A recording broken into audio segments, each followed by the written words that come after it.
Increasing ಮತ್ತು decreasing functions ಅಂತ ಹೇಳಿ ಒಂದು ಕ್ಲಾಸಿಫಿಕೇಷನ್ ಇದೆ. ಸೊ ಅದರಲ್ಲಿ 4 ವೇರಿಯಂಟ್ ಇದೆ. Increasing, strictly increasing, decreasing, strictly decreasing. Increasing functions, ಯಾವಾಗ ನಾವು ಫಂಕ್ಷನ್ಸ್ನ ಇನ್ಕ್ರೀಸಿಂಗ್ ಅಂತ ಹೇಳ್ತೀವಿ, ಅ function has to be either increasing or flat ಅಂತ ಹೇಳಿದ್ರೆ, ಇಲ್ಲಿ ನೋಡಿಲಿ ಈ ಗ್ರಾಫಲ್ಲಿ ಏನು ಕಾಣ್ತಾ ಇದೆ, ಈ ಭಾಗ ಇನ್ಕ್ರೀಸಿಂಗ್ ಆಗಿದೆ, ಇದು ಫ್ಲ್ಯಾಟ್ ಆಗಬೇಕಾಯಿತು. ಸ್ವಲ್ಪ ತಪ್ಪಾಗಿ ಚಿತ್ರ ಬಿಡಿಸಿದ್ದೀನಿ.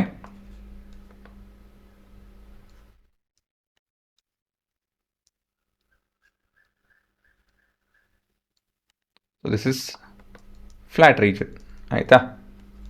ಮತ್ತು ತಿರ್ಗಾ increasing. It's either increasing, flat ಮತ್ತು ಇನ್ಕ್ರೀಸಿಂಗ್, ಈ ಥರ ಒಂದು ಕಾಂಬಿನೇಷನಲ್ಲಿ ಇರುತ್ತೆ. ಅಂತ ಹೇಳಿದ್ರೆ ನಾವು ಎಡಗಡೆಯಿಂದ ಬಲಗಡೆ ಹೋಯಿತು ಅಂತ ಹೇಳಿದ್ರೆ ಅಲಾಂಗ್ ದ ಎಕ್ಸ್ ನಮ್ಮ ಫಂಕ್ಷನಿನ ವ್ಯಾಲ್ಯೂ, ಔಟ್ಪುಟ್ ವ್ಯಾಲ್ಯೂ ಅಂತ ಹೇಳಿದ್ರೆ ಈ ಥರ ಇನ್ಕ್ರೀಸ್ ಹಾಕ್ಕೊಂಡು ಹೋಗಬೇಕು.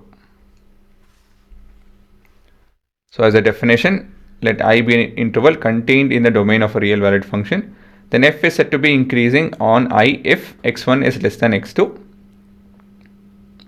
in I and f of x1 is less than or equal to f of x2 ಅಲ್ವಾ. ಈಕ್ವಲ್ ಆಗಿರ್ಬೋದು, ಇಲ್ಲ ಅಂತ ಹೇಳಿದ್ರೆ ಕಮ್ಮಿ ಆಗಿರ್ಬೋದು. For all I1, I2 belonging to x1, x2 belonging to I. So ಇಲ್ಲೊಂದು ಪ್ರಾಪರ್ಟಿ ಬರ್ತೀನಿ, ನಾಟ್ 1 1 ಅಂತ ಹೇಳಿದ್ರೆ ಇದು it is many to one. Many to one ಜ್ಞಾಪಕ ಇದೆಯಾ?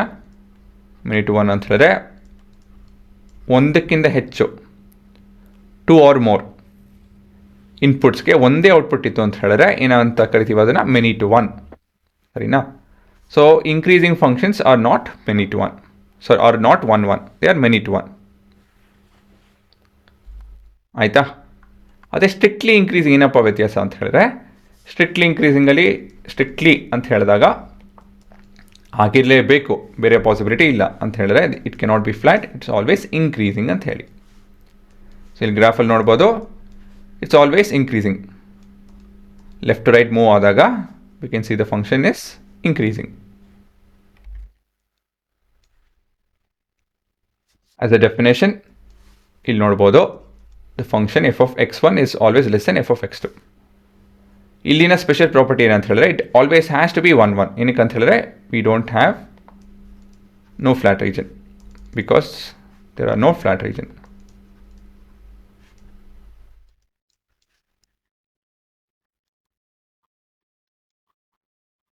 ಅಲ್ವಾ? ಸೊ ಈ ಗ್ರಾಫ್ ಎಲ್ಲೂ ಫ್ಲ್ಯಾಟ್ ಆಗಲ್ಲ.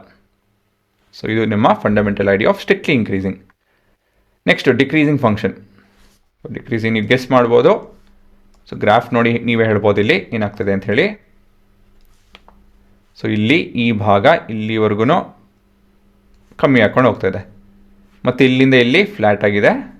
So this is flat. So basically it's not 1 1, it is many to one.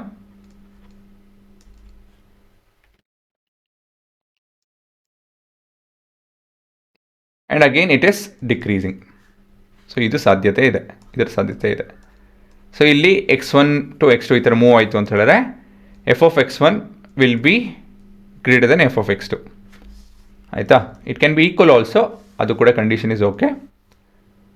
So basically it is either decreasing, flat and decreasing again. ಇದು ಯಾವುದೇ ಒಂದು ಕಾಂಬಿನೇಷನಲ್ಲಿ ಇರ್ಬೋದು, ಇದೇ ಥರ ಇರಬೇಕು ಅಂತ ಏನಿಲ್ಲ. ಆಯಿತಾ? ಫ್ಲ್ಯಾಟ್ ಮಧ್ಯದಲ್ಲೇ ಬರಬೇಕು ಅಂತ ಏನಿಲ್ಲ. ಸರಿನಾ? ಕಮ್ಮಿ ಹಾಕೊಂಡು ಹೋಗಬೇಕು ಬೇಸಿಕಲಿ. ಸ್ವಲ್ಪ ಎಲ್ಲ ರೆಸ್ಟ್ ತೊಗೊಬೋದು, ಬಟ್ ಅದಾದಮೇಲೆ ತಿರ್ಗಾ ಕಮ್ಮಿ ಹಾಕೊಂಡು ಹೋಗಬೇಕು. ಸ್ವಲ್ಪ ಇಲ್ಲಿಂದನೇ ಫ್ಲ್ಯಾಟ್ ಆಗುತ್ತೆ. ಸ್ಟ್ರಿಕ್ಟ್ಲಿ ಡಿಕ್ರೀಸಿಂಗ್ ಅಂತ ಹೇಳ್ತು ಅಂದರೆ, the basic idea is the function is always decreasing, never flat. ಅಲ್ವಾ? ಅದಕ್ಕೆ ನಾವು ಪದ ಸ್ಟ್ರಿಕ್ಟ್ಲಿ ಉಪಯೋಗಿಸೋದು. ಡೆಫಿನೇಷನ್ ನೋಡ್ಬೋದು, F of x1 is always greater than F of x2 ಅಂತ ಹೇಳ್ತು ಅಂದರೆ x1 is a region or a point, region ಅಲ್ಲ, a point on the left of F of ಅಲ್ಲ x2. x1 is left of x2, ಇಲ್ಲಾಂದರೆ x2 is right of f1. ಆದರೆ F of x1 is always greater than F of x2. Always flat ಆಗಿ ಸಾಧ್ಯ ಇಲ್ಲ. So ಇಲ್ಲಿ special property ಏನಂತ ಹೇಳಿದ್ರೆ it is 1 also known as injective ಅಂತ ಹೇಳಿದ್ರೆ ಇಂಡೈರೆಕ್ಟಾಗಿ ಫ್ಲ್ಯಾಟ್ ರೀಜನ್ ಇಲ್ಲ ಅಂತ ಹೇಳಿ. ಸೊ ಕೊನೆಯದಾಗಿ ಇದನ್ನು ಈ ಥರ ಸಮ್ಮರೈಸ್ ಮಾಡ್ತೀನಿ ನಾನು. ಈ ಎಕ್ಸಾಂಪಲ್ ನಮ್ಮ ಇನ್ಕ್ರೀಸಿಂಗ್ ಫಂಕ್ಷನ್. ಸೊ ಈ ಗ್ರಾಫ್ ನೋಡ್ಬೋದು ಹೆಚ್ಚಾಗ್ತಾನೇ ಇದೆ, ಆದರೆ ಮಧ್ಯದಲ್ಲಿ ಈ ಸ್ಲೋಪ್ ನೋಡಿ, ಇಲ್ಲಿ ಸ್ಲೋಪು 19 ಇದೆ ಇವಾಗ. ಸೊ ಇದೆಲ್ಲ ಪಾಸಿಟಿವ್ ಸ್ಲೋಪು, ಆದರೆ ಮಧ್ಯದಲ್ಲಿ ಅಂತ ಹೇಳಿದ್ರೆ 0 ಬಂದಾಗ ದ ಗ್ರಾಫ್ ಬಿಕಮ್ಸ್ ಫ್ಲ್ಯಾಟ್ ಮತ್ತು ತಿರ್ಗಾ ಹೆಚ್ಚಾಕೊಂಡು ಹೋಗುತ್ತೆ. So it's always positive the slope of the tangent are 0.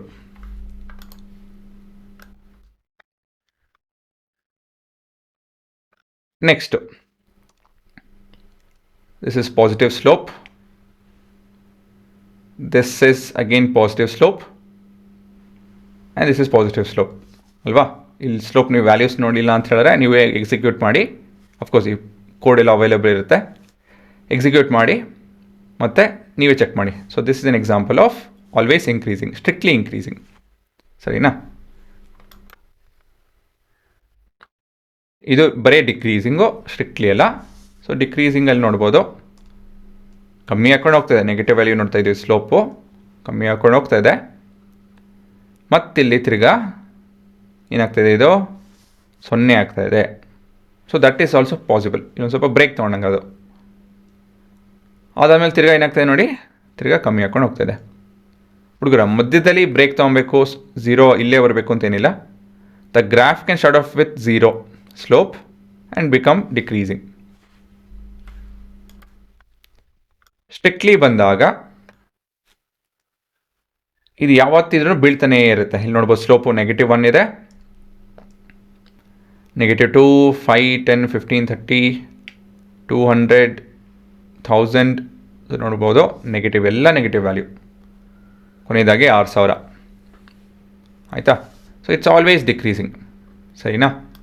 So this is a funda. So simple concept, ಏನು ಅಷ್ಟು ಕಷ್ಟದ್ದೇನಿಲ್ಲ. ಸೊ ಇಲ್ಲಿ ಬರ್ಕೊಬೇಕಾದ್ರೆ ನೀವು ಏನು ಮಾಡ್ಕೊಳ್ಳಿ ಅಂತ ಹೇಳಿದ್ರೆ, ಹೆಡ್ಡಿಂಗ್ ಬರ್ಕೊಳ್ಳಿ ಮತ್ತು ಟೈಪ್ಸ್ ಬರ್ಕೊಳ್ಳಿ, ಮತ್ತು ಪ್ರತಿಯೊಂದು ಕೇಸಲ್ಲೂ ಗ್ರಾಫಾಗಿ ಮೇನಾಗಿ ಬರ್ಕೊಳ್ಳಿ. ಒಂದೇ ಒಂದು ಡೆಫಿನೇಷನ್ ಬರ್ಕೊಳ್ಳಿ. ಡೆಫಿನೇಷನ್ ಇದು ಒಂದಕ್ಕೆ ಸಾಕು, ಮಿಕ್ಕಿದ್ಕೆಲ್ಲ ಡೆಫಿನೇಷನ್ ಬೇಡ. ಮಿಕ್ಕಿದ್ಕೆಲ್ಲ ಸುಮ್ಮನೆ ಈ ಹೆಡ್ಡಿಂಗು ಮತ್ತು ಗ್ರಾಫ್ ಅಷ್ಟೇ. ಸರಿನಾ?